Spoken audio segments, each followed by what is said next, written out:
miles away from the city to actually believe it. Let's rewind it, shall we? 2017 was a hectic year. I am not exaggerating. As a college student and a decently dramatic person, I had both my academics and personal life loosely hanging on the scale, especially when you live in a city like Mumbai, where the time is inversely proportional to the speed of traffic, where hundreds of people have been crammed into the place of 40. Life comes with no randoms. On a Friday afternoon, I went to watch a movie with a bunch of my friends, and one of them exclaimed, "Let's go on a trip tonight." We all liked. The trip was to Mahabaleshwar and Panchgiri. Firstly, a trip with your college friends means no funding, no budgeting, and whatsoever. With our restricted pockets, it is a constant battle between 3,000 and out of budget, yeah. So we decided that we will take a bus to Mahabaleshwar, and then once we reach there, we will figure out the accommodation. Now, I am not going to bore you with the nitty-gritty of our travels, that how we reached the Mahabaleshwar at 6 a.m. and walk miles just to get the suitable shady place to stay, and another couple of miles we walked to find a breakfast point which opens at 6 a.m. and exclusively serve watery milk and oily meat vadas.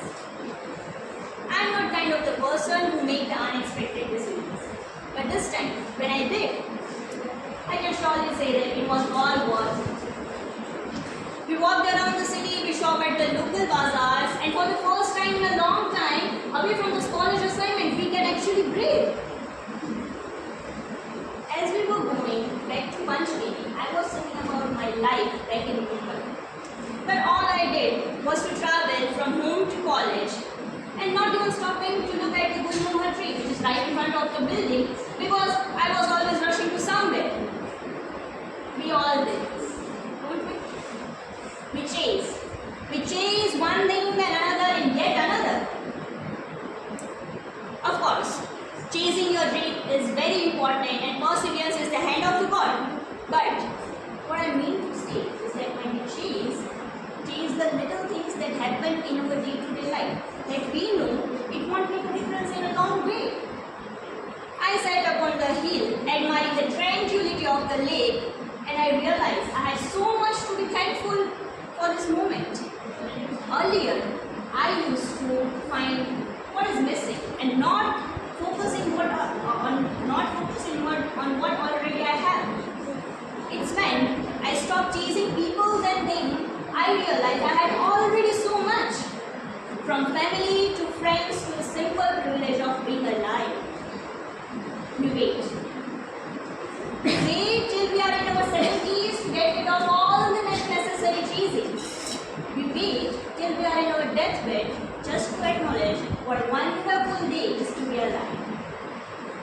Those weekend trips took me away from all the stresses from my life and actually became closer to myself.